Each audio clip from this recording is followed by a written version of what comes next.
এইভাবে মাঝে মাঝে দেখা করতে আমি এখান থেকে পালাই। পাইল কোথা থেকে আসলো? এবার আমি কি করি? অভি, অভি ওঠ, অভি বউ এসেছে, বউ বউ। কার বউ এসেছে? আমার বউ। আরে কাকা তুই কি বিয়ে করছিস নাকি? বিয়ে তো আমি করেছি, আমার বউ এসেছে। তুই একটা কাজ কর, তুই তাড়াতাড়ি এদিকে, এদিকে এদিকে, তাড়াতাড়ি যাও, অভি, তাড়াতাড়ি যাও। শোন অভি, তুই যেরকমটা বলছিস শোন, যখনই পাইল এখানে ঢুকবে না, তখন তুই মেয়েকে তোর গার্লফ্রেন্ড বলবি, ঠিক আছে? ওরে বাবা, সে তো মেঘনা চাইতে বৃষ্টি। মেঘ আমার গার্লফ্রেন্ড। ঠিক আছে ভাই, তোর জান বাঁচানোর জন্য এই বিশাল কষ্টটা আমি মেনে নিলাম। আর মেঘা, তুমি একদম ঘাবড়াবে না। পাইল যখন আসবে, তুমি তখন পাইলের সামনে বলে দেবে, অভি তোমার বয়ফ্রেন্ড। আচ্ছা বাবা, শুধু অ্যাক্টিংই করতে হবে তো? সেই আমি করে নেব।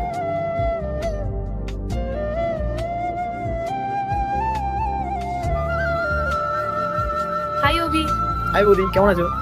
আমি ভালো আছি। তুমি কেমন আছো? আর এই মেয়েটাকে? ও বৌদি, তোমাকে তো আলাপ করাতেই ভুলে গেছিলাম। ও আমার ছোটবেলাকার বান্ধবী, ওর নাম মেঘা।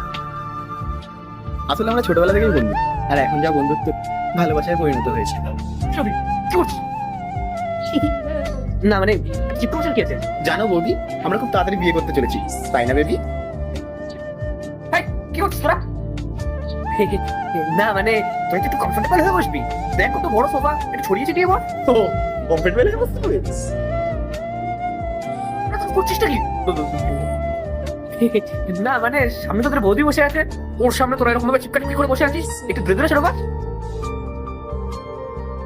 রাহুল, তুমি তো রিয়েক্ট করছো কেন?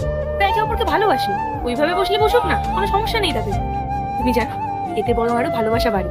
আর তুমি একবার আমাদেরকে দেখো, তুমি আমার থেকে কত দূরে বসে আছো। আসো, তুমি আমার কাছে এসে বসো। না না না না, আমি এখানে কমফোর্টেবলি বসে আছি, আমার কাছে বলতে হবে না। আর তুই তো বলছিস নতুন অবস্থা। বেবি তুমি ভয় পেও না। রাহুল, তুই বলতে গেল দূরে কেন? শোন রাহুল, একটা কথা বলি, সম্পর্কে না কাছে আসাটা না খুবই গুরুত্বপূর্ণ। বৌদি, তুমি রাহুলের কাছে যাও তো। এই তোকে আমি কতবার বলবো দূরে দূরে বসতে? আরে দাদা, আপনার এত প্রবলেম কেন হচ্ছে? ও তো আমার বয়ফ্রেন্ড, তাই না? দাদা? আমি দাদা? হ্যাঁ তাই তো, আমি তো দাদা। হ্যাঁ, আরে আমার গার্লফ্রেন্ড আমাকে দাদা ডাকছে, আমার কপাল পুড়লো। কি হলো রাহুল? তুমি তোর বড় দাদার মতো নিও। অভির গার্লফ্রেন্ড তো তোমার বোনই হলো, তুমি শুধু শুধু রিয়েক্ট করছো। বৌদি, আমার মনে হয় না রাহুল আমাদের মাফি মাফি ব্যাপারটা না সহ্য করতে পারছে না। রাহুল ডিস্টার্ব ফিল করছে, তাই না বলো বেবি?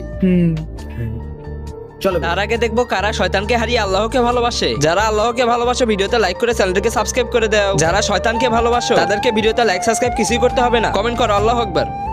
আমরা বাইরে গিয়ে একটু নিজেদের মধ্যে পার্সোনালি টাইম স্পেন্ড করি, তাহলে দাদা বৌদিও আমাদের মতন প্রেম করার একটা সুযোগ পাবে। চলো বেবি, আমরা উঠি। আর এরপর কি হয় দেখতে চাইলে পাট্টুলাকে কমেন্ট করো।